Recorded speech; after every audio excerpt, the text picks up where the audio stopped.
ഓം ഗും ഗുരുഭ്യോ നമ. ഓം ഗം ഗണപതേ നമ. എല്ലാവർക്കും ആസ്ട്രോ റീഡിംഗ് വിത്ത് ശിവ എന്ന ചാനലിലേക്ക് ഒരിക്കൽ കൂടി സ്വാഗതം. ഇന്ന് ഞാൻ വന്നത് കുറച്ച് തിരക്കായിരുന്നു, അതുകൊണ്ടാണ് വീഡിയോകളൊന്നും ചെയ്യാഞ്ഞത്. ഇന്ന് പ്രധാനമായിട്ടും വന്നത് എന്താണെന്ന് വെച്ച് കഴിഞ്ഞാൽ, ഞാൻ കഴിഞ്ഞ ദിവസം ഒരു വീഡിയോ ഇട്ടിരുന്നു. കാർമിക് നമ്മുടെ ജീവിതത്തെ എങ്ങനെ സ്വാധീനിക്കുന്നു, അല്ലെങ്കിൽ കർമ്മ നമ്മളെ എങ്ങനെ സ്വാധീനിക്കുന്നു, കർമ്മ ബ്ലോക്സ് നമ്മളെ എങ്ങനെ ജീവിതത്തിൽ ബാധിക്കുന്നു എന്നുള്ളതാണ്. അപ്പം നമുക്ക് കർമ്മ ബ്ലോക്ക് ഉണ്ടോ, അല്ലെങ്കിൽ കാർമിക് പ്രോബ്ലംസ് ഉണ്ടോ എന്ന് എങ്ങനെ തിരിച്ചറിയാം? അത് എല്ലാവർക്കും വരുന്നൊരു സംശയമാണ്, എങ്ങനെ നമുക്കിതിനെ തിരിച്ചറിയാം. പെട്ടെന്ന് ഇതൊരു ചെറിയ വീഡിയോ ആണ്, ഞാൻ ഒരുപാട് വലിച്ചു നീട്ടുന്നില്ല, പെട്ടെന്ന് പറഞ്ഞു തീർക്കാം. കാർമിക് ബ്ലോക്ക് ഉള്ള വ്യക്തികൾക്ക് നമുക്ക് സാധാരണഗതിയിൽ കണ്ടുവരുന്ന കാര്യങ്ങളാണ്. നിങ്ങൾക്ക് എന്തെങ്കിലും ഒരു പർട്ടിക്കുലർ പാറ്റേൺ അവരുടെ ലൈഫിൽ റെഗുലറായിട്ട് വന്നുകൊണ്ടിരിക്കും. ഇപ്പോൾ ഉദാഹരണം പറയുകയാണെങ്കിൽ, സാമ്പത്തിക പ്രശ്നം. ഇപ്പോൾ ഒരു സാമ്പത്തിക പ്രശ്നം വരുന്നു, അത് റിപ്പീറ്റഡ് സൈക്കിൾസ് ആയിട്ട്, അതായത് ഇപ്പോൾ ഈ വർഷം വന്നു, അടുത്ത വർഷം വീണ്ടും അതുപോലെ തന്നെ ഒരു ക്രൈസിസ് വരുന്നു, അല്ലെങ്കിൽ വീണ്ടും റിപ്പീറ്റഡ് ആയിട്ട് ഒരേ പാറ്റേണിൽ ഈ ക്രൈസിസ് വരുന്നത് ഇതിൻ്റെ കാർമിക്കിൻ്റെ ഒരു ലക്ഷണമാണ്. അതുപോലെ തന്നെ ഹോസ്പിറ്റൽ കേസുകൾ, അസുഖങ്ങൾ ഒരു പർട്ടിക്കുലർ പാറ്റേണിൽ റിപ്പീറ്റഡ് ആയിട്ട് നിങ്ങൾക്ക് വരുന്നുണ്ടെങ്കിൽ നിങ്ങൾക്ക് കാർമിക് പ്രോബ്ലം ഉണ്ട് എന്ന് നമുക്ക് ഏകദേശം ഉറപ്പിക്കാം. അതും 100% അല്ല, ഏകദേശം ഉറപ്പിക്കാം. അതുപോലെ തന്നെ ചില പർട്ടിക്കുലർ ഭാഗങ്ങളിൽ, ശരീരഭാഗങ്ങളിൽ പ്രത്യേകമായിട്ട് പ്രശ്നങ്ങൾ വരുന്നെങ്കിൽ അതും കാർമിക്കിൻ്റെ കൊണ്ട് വരാനുള്ള സാധ്യതകളുണ്ട്.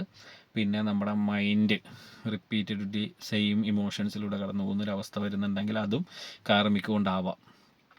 ഇങ്ങനെ കുറച്ച് കാര്യങ്ങളിലാണ് അതിൻ്റെ നമുക്കൊരു തിരിച്ചറിയാനുള്ള മാർഗം എന്ന് പറയുന്നത്. പിന്നെ നമുക്ക് ചെയ്യാൻ പറ്റുന്നതെന്ന് വെച്ചാൽ, നമുക്ക് നമ്മുടെ ഓറയും ചക്രാസും സ്കാൻ ചെയ്ത് അതിൽ എന്തെങ്കിലും ബ്ലോക്കേജോ കാര്യങ്ങളോ, അതായത് ഈ കാർമിക്കിലേക്ക് ലീഡ് ചെയ്യുന്ന, അല്ലെങ്കിൽ നെഗറ്റീവ്സിലോട്ട് നമ്മളെ ലീഡ് ചെയ്യുന്ന, ഈ ബ്ലോക്സിലോട്ട് നമ്മളെ ലീഡ് ചെയ്യുന്ന എന്തെങ്കിലും ഉണ്ടെങ്കിൽ അത് നമുക്ക് ചക്ര സ്കാനിങ്, ഓറ സ്കാനിങ്ങിലൂടെ കണ്ടെത്തിക്കൊണ്ട് അതിനെ ഹീല് ചെയ്ത്, അതിനെ എനർജൈസ് ചെയ്തിട്ട്, ചക്ര എനർജൈസേഷൻ അല്ലെങ്കിൽ ചക്ര ഹീലിംഗ് ചെയ്ത്, അല്ലെങ്കിൽ ഓറ ക്ലെൻസിങ് ചെയ്തിട്ട് നമുക്ക് നമ്മുടെ തിരിച്ചു കൊണ്ടുവരാനും, നമ്മുടെ മൈൻഡിനെ റിലീഫ് ആക്കിയെടുക്കാനും, അതുപോലെ തന്നെ പ്രശ്നങ്ങൾക്ക് സൊല്യൂഷനിലോട്ട് ഉള്ള വഴി തുറന്നു കിട്ടാനും നമ്മളെ ഹെൽപ്പ് ചെയ്യുന്ന കാര്യങ്ങളാണ്.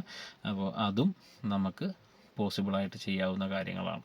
ഇതൊക്കെയാണ് ഈ കർമ്മയെ ബന്ധപ്പെട്ടൊരു ചെറിയൊരു സജഷൻ. എന്നോട് 2-3 പേര് ചോദിച്ചത് എങ്ങനെ തിരിച്ചറിയും, നമുക്ക് ഇങ്ങനെ ഒരു പ്രശ്നമുണ്ടെന്ന് എങ്ങനെ തിരിച്ചറിയും എന്നൊക്കെ ചോദിച്ചുകൊണ്ടാണ് ഇങ്ങനെ ഒരു വീഡിയോ ചെയ്തത്. അപ്പോൾ ഇതൊരു നല്ലൊരു മാർഗ്ഗമാണ്. ഇങ്ങനത്തെ ഒരു റിപ്പീറ്റഡ് ഒരു അവസ്ഥയിലൂടെ നിങ്ങൾ പോകുന്നുണ്ടെങ്കിൽ നിങ്ങൾ തീർച്ചയായും കൺസൾട്ട് ചെയ്യുക.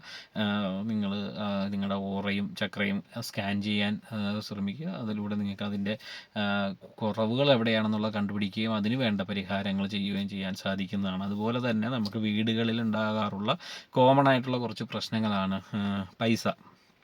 നമ്മൾ ശ്രദ്ധിച്ചിട്ടുണ്ടാകും, ചില വീടുകളിൽ ചില ആൾക്കാർക്ക്, നമുക്ക് എല്ലാവർക്കും ഒന്നും ഞാൻ പറയുന്നില്ല, ചില ആൾക്കാർക്ക് പൈസ വരും, പൈസ സേവ് ചെയ്യാൻ പറ്റും. പക്ഷേ ചില ആൾക്കാർക്ക് പൈസ വരും, പൈസ വരുന്നത് പോലെ തന്നെ ചിലവാകും. ഇതും നോർമൽ, നമുക്ക് മെയിൻറ്റെയിൻ ചെയ്ത് പോകാൻ പറ്റും. പക്ഷേ ഇതിനകത്ത് ഏറ്റവും ബുദ്ധിമുട്ട് അനുഭവിക്കുന്നവർ എവിടെയാണെന്ന് വെച്ചാൽ, ഒരു പർട്ടിക്കുലർ സെറ്റ് ഓഫ് ആൾക്കാർക്ക് 10 രൂപ വന്നാൽ 20 രൂപയുടെ ചിലവ് വരിക.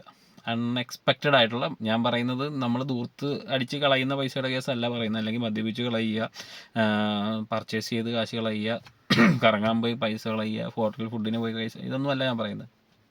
അൺഎക്സ്പെക്റ്റഡ് ആയിട്ട് ഇന്നൊരു 200 രൂപയുടെ പണിയെടുത്തു, 200 രൂപ നമ്മുടെ കയ്യിൽ കിട്ടി, നമ്മൾ വീട്ടിൽ വരുന്നു, അപ്പോൾ കുഞ്ഞിന് വയ്യ, ആശുപത്രി പോകണം, ആ പൈസ തീർന്നു.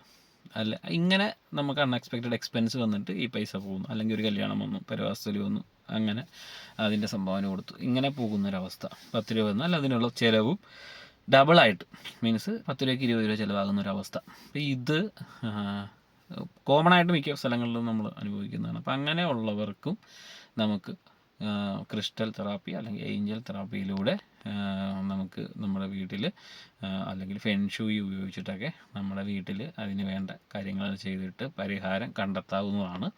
അത് വീടുകളുടെ കുഴപ്പമാണെങ്കിൽ വീടുകളിൽ വന്ന് നമ്മൾ അതിൻ്റെ എവിടെയാണ് പ്രശ്നം എന്ന് കണ്ടെത്തണം.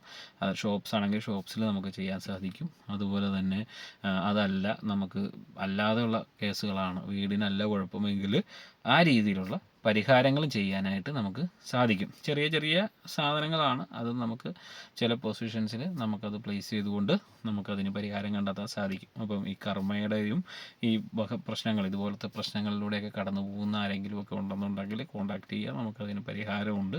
നമ്മൾ പലപ്പോഴും പരിഹാരം കണ്ടെത്താനാകാതെ പലരുടെയും അടുത്ത് പോയിട്ടും രക്ഷയില്ലാതെ ബുദ്ധിമുട്ടുന്ന ആൾക്കാർ പലരും ഇങ്ങനെ ചെയ്തതിന് ശേഷം മെച്ചപ്പെട്ടു പോകുന്നത് കണ്ടിട്ടുണ്ട്.